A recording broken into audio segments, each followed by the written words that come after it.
Assalamu alaikum. My name is Hasnain, and as you know, I am a student. Today we are learning some topics, and our topic is खलूस का फल. Let's start the topic.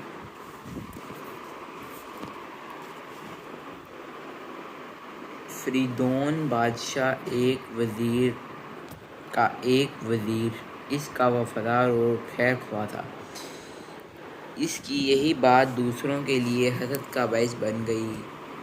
Hasid हर वक्त इसे टोह में रखते रहते थे कि इसे बादशाह की निगाह में ज़लील और रुसवा कर सकें. इत्तफ़ाक़न इन हासिदों को एक ऐसी बात मालूम हो गई कि इन्होंने बिला ताख़ीर वो बात फरीदौन को गोशगुज़ार कर दी. इन्होंने कहा कि वो वज़ीर लोगों को एक शर्त पर कर्ज़ा देता है कि जब बादशाह का इंतकाल हो जाए तो वो इसकी रकम लौटा दें. बादशाह के लश्कर के बेशुमार सिपाही ऐसे हैं जिन्होंने इस वज़ीर से इस शर्त पर कर्ज़ा हासिल किया है. फरीदौन ने जब ये बात सुनी तो गुस्से में भड़क उठा और इसने वज़ीर को बुलाकर नहायत बुरा भला कहा कि तूने मेरी मेहरबानियों का ये सिला दिया. वज़ीर ने अर्ज़ किया,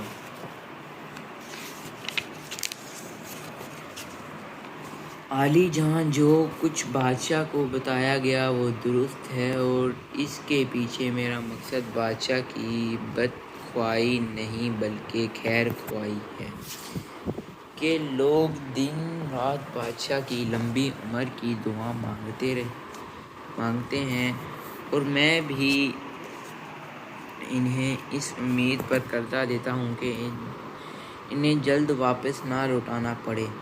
फरीदौन ने जब अपने वज़ीर की बात सुनी तो इससे खुश हुआ और इसे वज़ीर आज़म के मर्तबे पर फाइज कर दिया. मॉरल ऑफ द स्टोरी, इस कहानी से हमें ये सबक मिलता है कि जो लोग नेक नीयत हों इन्हें नेक नीयती का फल ज़रूर मिलता है और इन्हें हासिदों के हसद से कुछ नुकसान नहीं पहुंचता. इनके लिए की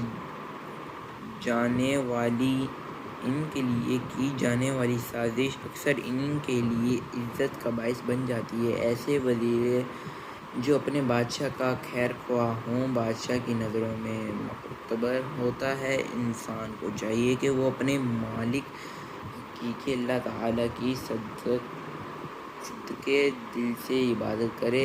अल्लाह पाक ऐसे बंदे को ज़रूर नवाजता है जो सही मानों में दीन इस्लाम का पैरोकार हो. So our next topic is सच्चा और घेरा इंसान. सुल्तान महमूद गज़नवी के अक्सर दरबारी इस वजह से हैरान होते थे कि वो अपने ग़ुलाम अहमद अय्याज़ से इतनी मोहब्बत क्यों करते हैं, जबकि इन दरबारियों को अहमद अय्याज़ में कोई खूबी नज़र ना आती थी जो इसे दूसरों से मुमताज़ करती और सुल्तान महमूद गज़नवी को इसकी जानिब मुतवज्जा करती. सुल्तान महमूद गज़नवी को जब अपने इन दरबारियों की हैरानगी का इल्म हुआ तो इसने इरादा किया कि कोई मुनासिब वक्त आने पर मैं इनकी आज़माइश करूँगा और इनके एतराज़ात का इन्हें जवाब दूँगा. कुछ दिनों बाद एक ऐसा मौका आन पहुँचा कि जब एक सफ़र के दौरान कीमती साजो सामान से लदा हुआ एक ऊँट पाँव फिसलने की वजह से गिर पड़ा और इसमें मौजूद सामान बिखर गया.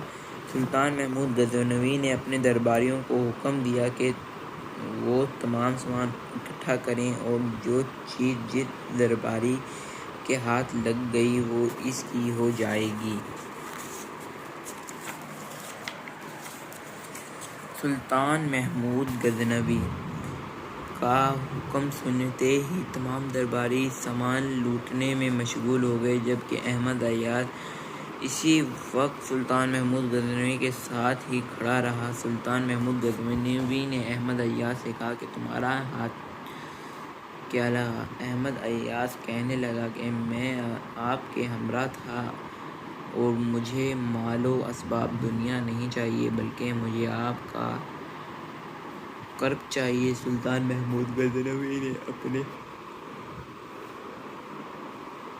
اپنے ان حاسد درباریوں کو مخاطب کر کے کہا کہ احمد عیاض کی یہی خوبی ہے جو اسے تمام سب سے ممتاز کرتی ہے۔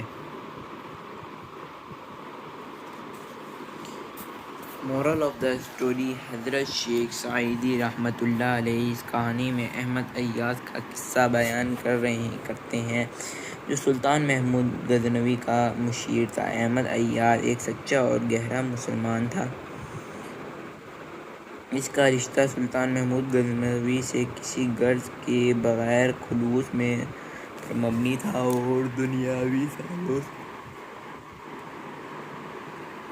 دنیاوی ساز و سامان کی اس کی نظر میں کچھ اہمیت نہ تھی۔ اس واقعے کو بیان کرنے کا مقصد یہ ہے کہ انسان کو اللہ پاک سے اپنا رشتہ اس طرح جوڑ لینا چاہیے کہ وہ کسی دنیاوی شے کی جانب متوجہ نہ ہو اور نہ ہی کوئی دنیاوی شے اس کے دل میں اپنا خیال پیدا کر سکے۔ لہٰذا تمام انسانوں کو چاہیے کہ وہ اللہ پاک سے اپنا رشتہ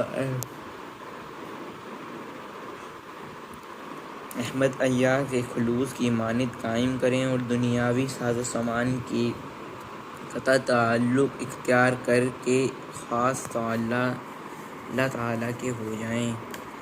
یقیناً جو اللہ تعالیٰ کا ہو جائے گا، ساری کائنات اسی کی ہو جائے گی۔ So our third topic is here, and that is رزق کی تقسیم کا معیار۔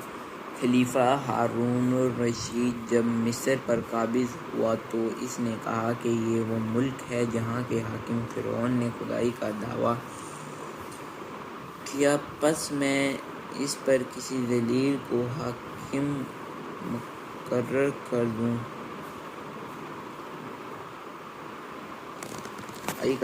پس میں اس پر کسی ذلیل کو حاکم مقرر کروں گا۔ خلیفہ ہارون الرشید نے ایک حبشی غلام جس کا نام خصیب تھا کو مصر کا والی مقرر کر دیا۔ ہماری آج کی ویڈیو یہاں ختم ہوتی ہے۔ انشاءاللہ ہم ملتے ہیں آپ سے کل نیکسٹ ویڈیو میں۔ اللہ حافظ۔